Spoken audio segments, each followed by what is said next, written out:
আমি এই লাইফটাকে ভালোবাসি, আমি ওই লাইফটাকে ভালোবাসি না, আমি মিসই করি না। কারণ আমি ওইটা ছাড়ে ওখান থেকে বেরিয়ে আসার জন্য লড়াই করি, আমি ওটাকে মিসই করি।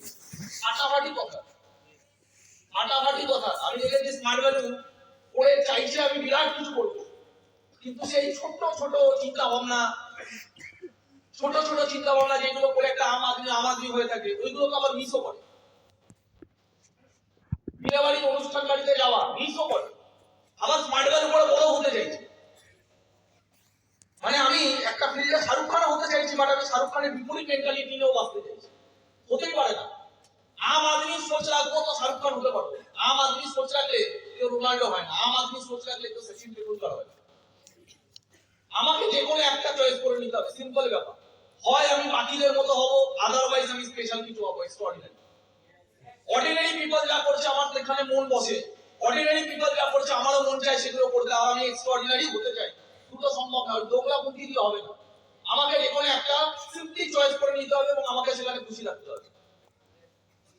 এই আমি একটু আগে ওখানে দাঁড়িয়ে দাঁড়িয়ে কৌশিককে দেখাচ্ছিলাম এই সপ্তাহে ডিডি কত পড়েছে আমার। এই সপ্তাহে আমার ডিডি পড়েছে ১,৫০০। তো ১,৫০০ ডিডি লিখি, তো ১,৫০০ ডিডি যদি পড়েছে, এখান থেকে আমার দরকার শুধু ২৫০টা ডিডি, বাকি কোনো ডিডি আমার দরকারই নেই। ২৫০টা ডিডি হলে সিলিং টাচ, মানে স্মার্ট ভ্যালুর হাইয়েস্ট ইনকাম। দরকার আমার ২৫০টা ডিডি, পড়েছে আমার ১,৫০০ ডিডি, বাকি ডিডি আমার দরকারই নেই। তারপরেও আমি পুজোতে ঘুরে না বেরিয়ে এখানে হল ট্রেনিং এ দাঁড়িয়েছি। কারণ আজ থেকে ৭ বছর আগে, আজ থেকে ১৪ বছর আগেও যেই মানসিকতা নিয়ে যখন জিরোতে ছিলাম, যেই মানসিকতা নিয়ে স্মার্ট ভ্যালু করেছি, আজকেও সেই মানসিকতায় বজায় রেখেছি। হতে পারে আমার পজিশন চেঞ্জ হয়েছে, বাট মানসিকতা সেই জায়গায় আছে বলে আমি এই পজিশনে আছি।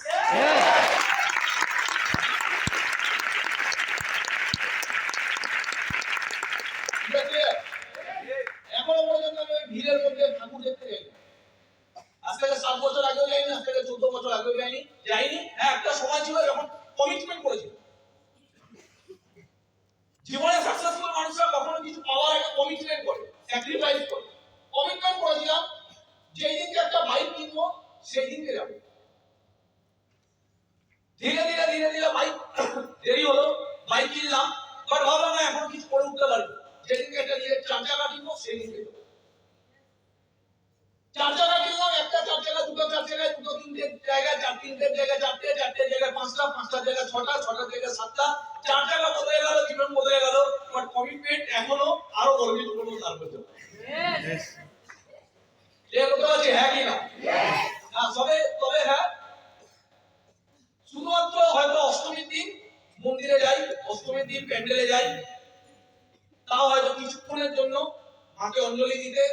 এবং প্রতি বছর গেছি, আর প্রতি বছর গিয়ে মায়ের কাছে একটা জিনিস চেয়েছি যে আজকে এই প্যান্ডেলে অনেক মানুষ বসে আছে, আমার মতো প্রচুর ছেলে মেয়ে বসে আছে, মা এরা অন্য উদ্দেশ্য নিয়ে বসে আছে, আমি পারবো না এই উদ্দেশ্য নিয়ে বসে থাকতে। তুমি এই পৃথিবীতে অবতারিত হয়েছিলে কিছু করার জন্য, আমি এই পৃথিবীতে অবতারিত হয়েছি নিশ্চয়ই কিছু করার জন্য। স্মার্ট ভ্যালুটা যেন করতে পারি এইটুখানি আশীর্বাদ দিও। প্যান্ডেলে হয়তো থাকতে পারবো না, কিন্তু মনে যেন তোমাকে রাখতে পারি, এবং তুমি যেন সঙ্গে থাকো, যেন যুদ্ধটা করে দেখাতে পারি।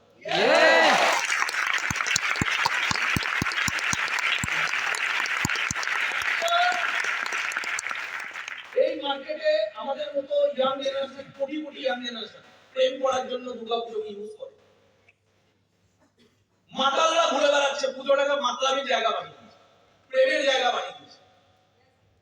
মেয়েরা ছোট ছোট নোংরা ড্রেস পরে রাস্তায় ঘুরে বেড়াচ্ছে, নোংরামির জায়গা বানিয়ে দিচ্ছে। ছেলেরা মাতলামি করে, বাইক নিয়ে ফুর্তিবাজি করে, মদ খেয়ে ঘরে ঢোকার জন্য এটাকে একটা পুজো পার্বণ বানিয়ে দিচ্ছে। আমি সেম মেন্টালিটিতে কি করে অ্যাট্রাক্ট হতে পারি? আরেকটা আলাদা জগৎ, যেদিনকে একটা লিডার, যেদিনকে প্রত্যেকটা অ্যাসোসিয়েট সপ্তমীর দিন, অষ্টমীর দিন, নবমীর দিন, দশমীর দিন পর্যন্ত ইচ্ছা করে ট্রেনিং হল বুকিং করে। কেন? যে দাদা স্পেশাল ট্রেনিং হবে, দাদা অষ্টমীতে ট্রেনিং হল দাদা বুকিং করেছে, তুমি কিন্তু আসবে। দাদা স্পেশাল ট্রেনিং হলে বুকিং করেছে, দাদা তোমাকে সপ্তমীতে ট্রেনিং দিতেই হবে। একদিকে ওই পৃথিবী যেখানে মানুষ কি পারপাসে দৌড়াচ্ছে কোনো ঠিক নেই, আরেকদিকে এই পৃথিবী। গর্বিত হওয়া উচিত। স্মার্ট ভ্যালু কি করবো সেটা তো পরিশ্রম কথা বলবে, উপরওয়ালা বলবে, কতটা ডিজার্ভ করি সেটা তো সময় কথা বলবে। অ্যাটলিস্ট ভালো কাজে আছি এতেই যেন মনটা শান্ত হয়ে যায়, যেন ভালো কাজে আছি এটাই যেন।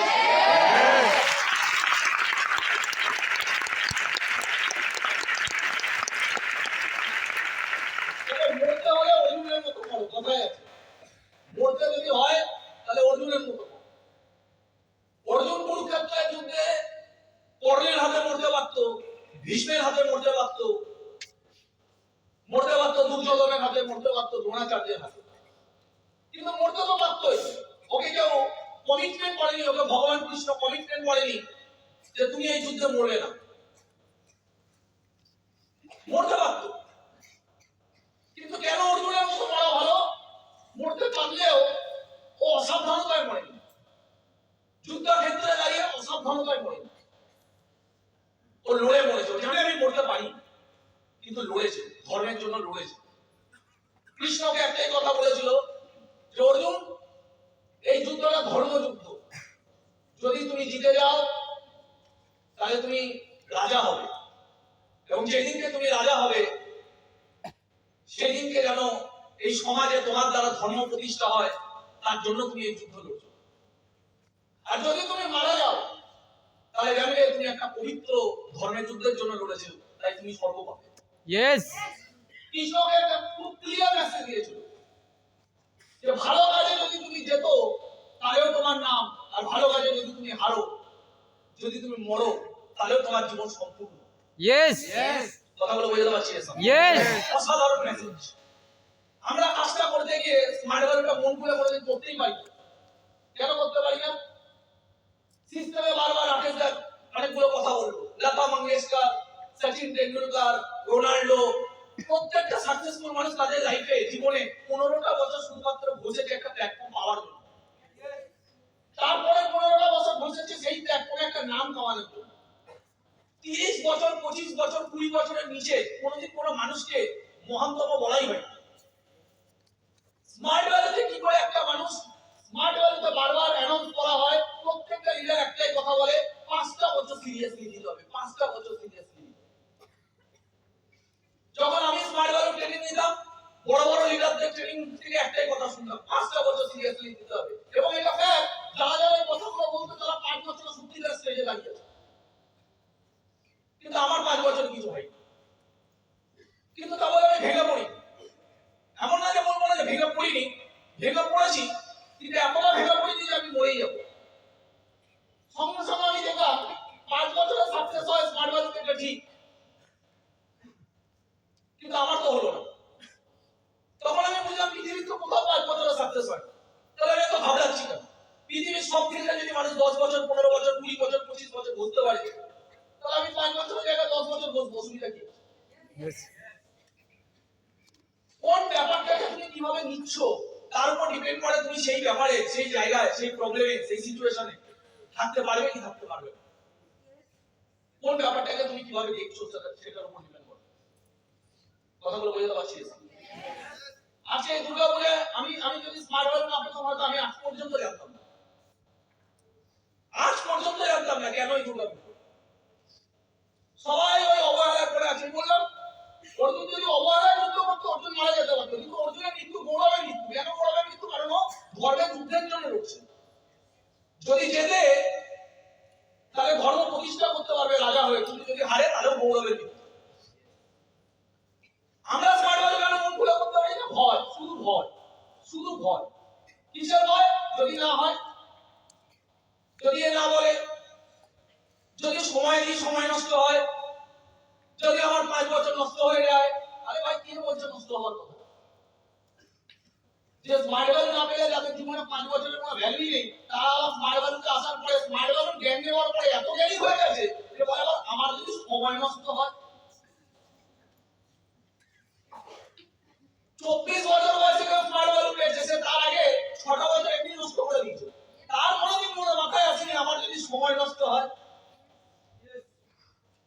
20 বছর বয়সে কেউ এখন স্মার্ট ভ্যালু পেয়েছে, সে তার আগে 2 বছর কোথায় গেছে কোনো খোঁজ নেই। স্মার্ট ভ্যালুতে আসার পর তার মনে হয় 2 বছর দেব, যদি নষ্ট হয়। এটা ক্লিয়ার? কথাটা বুঝতে পারছি? তুমি ভাই 18 বছর বয়সে তোমার ইনকাম করা স্টার্ট করে দেয়, তুমি 20 বছর বয়সে স্মার্ট ভ্যালু পেয়েছো, তাহলে তোমার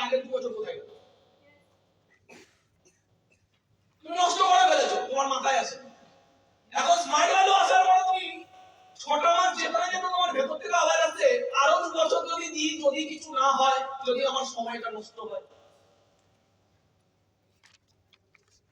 এই ছোট ছোট ছোট ছোট সংশয়, ভয়, ভাবনা এখান থেকে বেরিয়ে গেছিলাম তাড়াতাড়ি। দ্যাট ইজ ওয়াই স্মার্ট ভ্যালুটা করা সোজা হচ্ছে। দ্যাট ইজ ওয়াই স্মার্ট ভ্যালুটা করা সোজা হচ্ছে। একটা বছর, দুটো বছর, তিনটে বছর, চারটে বছর না, বছরের পর বছর দিন। আজকে এখানে যে আজাদ আনসারি লাগিয়েছে না, আজাদ আনসারি আমার 3.5 বছর পরে স্মার্ট ভ্যালুতে অ্যাডমিশন নিয়েছিল। 3.5 বছর পর। আজকে এই ঘরে এত বড় একটা হল প্রোগ্রামিং হচ্ছে, পুরো টিমটাই আজাদ আনসারি টিম। 3.5 বছর পরে অ্যাডমিশন নিয়েছিল। 3.5 বছর। আজকে আমার কিনে একটা এমন লিডার নেই যে আমার আগে 3.5 বছর আগে এসেছে। আমার 3.5 বছর। আজকে আমার কিনে একটা ক্রাউড অ্যাচিভার, সে আমার 9 বছর পরে এসেছে। 9 বছর। কালকে একটা মেয়ে আমাকে ফোন করে বললো, দাদা কি এক্সাইটেড, দাদা ডায়মন্ডটা কমপ্লিট করেছে। সিরাজুলের কিনে 10 মিনিট।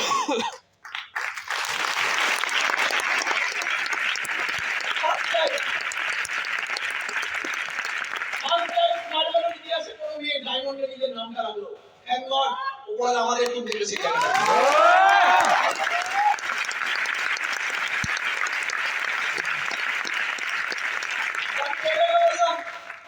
ডায়মন্ড মেরে দিচ্ছে ভালো বাড়ি। এত খুশি হয়ে গেল না যে এরপরে রিল্যাক্স হয়ে যাবে। কারণ আমি একটা জিনিস জানি, জীবনে যখন কোনো মানুষ বড় সাকসেস পায়, প্রচুর মানুষ ওয়েট করে বসে থাকে তার সেকেন্ড জায়গাটা, সেকেন্ড স্টেপটা কি হয় দেখার জন্য। যখন মানুষ ফার্স্ট সাকসেসটা পাওয়ার পরে রিল্যাক্স হয়ে যায়, সেকেন্ড স্টেপে গিয়ে ফেল করে, তখন সবাই বলে আরে কপাল ছিল বলে হয়ে গেছে, কপাল ছিল বলে হয়ে গেছে। এর জন্য সেকেন্ড স্টেপ খুব ইম্পর্টেন্ট। আর সেকেন্ড স্টেপের পরে মানুষ কখনো ওয়েট করে থার্ড স্টেপ দেখার জন্য। থার্ড স্টেপ দেখার জন্য। কিন্তু তারপরে যেই মানুষ কন্টিনিউ পারফরম্যান্স করে যায়, তারপর আস্তে আস্তে মানুষের সব মুখ বন্ধ হয়ে যায়। আমি যখন ফার্স্ট টাইম ডায়মন্ড মেরেছিলাম, অনেকে বলেছে ও নিশ্চয়ই স্টক প্রচুর থাকবে, তাই হঠাৎ করে আর্নিং ফেলে গেছে, তাই হয়ে গেছে। কিন্তু যারা এই কথাগুলো বলেছিল হিংসায়, তারা জানতোই না যে আমার স্টক তো তারা দুজনেরও নেই। অনেক বলে যে এত তাড়াতাড়ি হঠাৎ করে ডায়মন্ড হয়ে গেছে, নিশ্চয়ই স্টক ছিল, তাই হয়ে গেছে। তখন আমাকে আমার সিনিয়র একটাই কথা বলেছিল, বিকাশ ডায়মন্ড হয়েছিস মাথা রেখে, এখন অনেকে অনেক কথা বলবে, আর সব ওয়েট করে বসে থাকবে তো সেকেন্ড স্টেপে যে তুই কপালের জোরে হয়েছিস, অ্যাকচুয়ালি তুই যোগ্যতা রাখিস। তাই এর জন্য রিল্যাক্স করি, সেকেন্ড স্টেপে আরো ভালো মতো খেটেছি, ডায়মন্ড থেকে প্রিন্সে গেছি, ডবল জাম্প।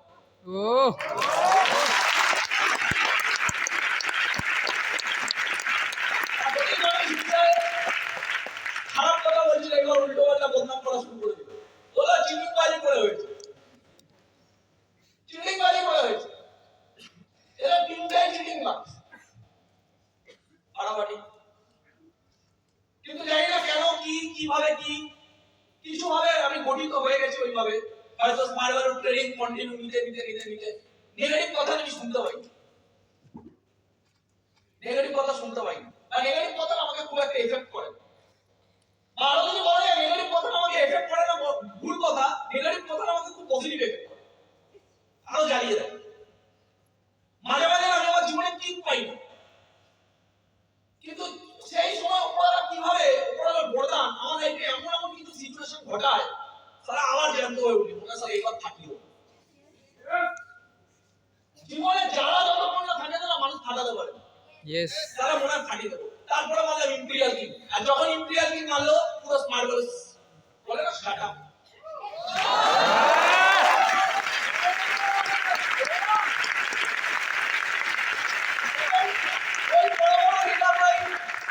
ফোনে আমার প্রশংসা করলো, কংগ্রেচুলেশন জানালো। ওই বড় বড় লিডাররা ফোন করে বললো না না, আমার সিনিয়ররা ছিল ফোনে, আমি ছিলাম, সেই বড় বড় লিডাররা ছিল, বললো না না মানতে হবে, মানতে হবে। একবার হতে পারে, কপালের খেলে একবার হতে পারে, দুবার হতে পারে। প্রতিবার নিজেকে গ্রো আপ করা এমনি এমনি সম্ভব না যদি না মানুষ মেহনত করে।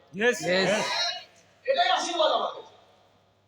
আমি কোনোদিন কোনো সিনিয়রের, কোনো স্মার্ট ভ্যালুর লিডারদের কথাকে কোনোদিন খারাপ ভাবেনি। মানুষ যদি তোমাকে নিয়ে বলছেই না, তাহলে তুমি পৃথিবীতে কেউ না, তুমি কিছু করছোই না। Yes. মানুষ যদি বলছে না তোমাকে, আমরা ভাবি আমাদেরকে নিয়ে লোক কি বলবে। আরে আমাদেরকে নিয়ে লোক কেন বলছে না, এটা বড় প্রশ্ন হওয়া উচিত। 150 কোটির দেশ, 1 কোটি মানুষ তোমাকে গালাগালি দেয় না, মানে তোমাকে কিছু চেনে না, তুমি কোটিপতি না। 150 কোটির দেশ, 1% মানুষ তোমাকে গালাগালি দেয় না, তুমি কে? 150 কোটির দেশ, হাজারটা মানুষ তোমাকে গালাগালি দেয়নি, মানে তুমি এই পৃথিবীতে বাঁচো না মরো কিছু যাই আসে। Is that clear? Yes or no? পরিধি বাড়াও, পরিধি বাড়াতে হবে। আজকে আমাদের বাংলার সুপারস্টার দেব বই বার করেছে রঘুরা, সোশ্যাল মিডিয়াতে খোলো, চারিদিকে কিস্তি শুনবে, কেউ প্রশংসা করছে, কেউ কিস্তি মারছে। বই করেছে ওর, ফ্লপ গেলে ওর, হিট গেলে ওর, পয়সা কামালে ওর, লস গেলে ওর, বাকিরা কিস্তি মারছে কেন? মামলাটা কি? কি মামলা? তুমি কোনোদিন সবার মনের মতো হতে পারবে না, এটা যত নিয়ে নেবে তত তাড়াতাড়ি তুমি ম্যাচুর হয়ে যাবে। Yes. তুমি বড় কিছু করবে, তোমাকে 100টা লোক চেনে কিন্তু 20টা লোক গালাগালি দেবে না, সম্ভবই না। আমার কথাগুলো বুঝতে পারছি? এসব না। Yes. 100টা লোক চেনে 20টা লোক গালাগালি দেবে না, সম্ভবই না। এবার তুমি যদি বলো না আমাকে 20টা লোক যেন গালাগালি না দেয়, তাহলে মাথায় রেখে তোমাকে 100টা লোক কোনোদিন চিনবে না। এটা ক্লিয়ার? কথাটা বুঝতে পারছি? Yes. সাইকোলজিটা চেঞ্জ করতে হবে, মাথার প্রোগ্রামিংটা চেঞ্জ করতে হবে। যেগুলোকে আমরা আমাদের লাইফ থেকে দূরে চাইছি সেগুলোই অ্যাকচুয়ালি সাকসেস, সেগুলোই অ্যাকচুয়ালি সাকসেস। আজকে প্রাউড করতে হবে যে আজকে দুর্গাপূজার সময় আমি এখানে বসে আছি। যদি 5 দিন কন্টিনিউ ট্রেনিং থাকে 5 দিনই বসে থাকবো। Yes. মা দুর্গার কাছে প্রার্থনা করতে হবে, মা দুর্গাকে সাক্ষী রেখে স্মার্ট ওয়ার্কটা করতে হবে। যখন কুরুক্ষেত্র যুদ্ধের সময় কৃষ্ণ অর্জুনকে বলেছিল যে অর্জুন, এই যুদ্ধে মা দুর্গার আশীর্বাদ তোমার কাছে একটা বিরাট বড় হাতিয়ার হবে, মা দুর্গাকে স্মরণ করো, মা দুর্গাকে স্মরণ করো। ত্রেতা যুগে রাবণের সাথে যুদ্ধ করার সময় ভগবান রাম স্বয়ং মা দুর্গার আরাধনা করেছিল, মা দুর্গাকে স্মরণ করো। তখন অর্জুন কৃষ্ণকে বলেছিল যে উনি কি আসবেন আমার ডাকে? তখন কৃষ্ণ বলেছিল যদি শব্দ ডাকে তাহলে নাও আসতে পারে, কিন্তু যদি আত্মা ডাকে, উদ্দেশ্য দিয়ে ডাকো, মা স্বয়ং আসবেন তোমার কাছে। Yes. তারপরে যখন অর্জুন মা দুর্গাকে স্মরণ করে তখন মা দুর্গা এসে বলে অর্জুন তুমি কেন আমাকে ডাকো, কি চাও তুমি? তখন অর্জুন বলেছিল যে আমি যদি ধর্ম যুদ্ধ করছি, আমি যদি ধর্মের সাথে আছি, তাহলে আমাকে বিজয়শ্রীর আশীর্বাদ দিন। তখন মা দুর্গা বলেছিল তোমার কোনো আশীর্বাদের দরকার নেই, যে ধর্মের সাথে যুদ্ধ করে, যার উদ্দেশ্য ধর্মের প্রতি থাকে, তার কোনো আশীর্বাদের দরকার নেই, বিজয়শ্রী স্বয়ং তার সাথে থাকে। Yes.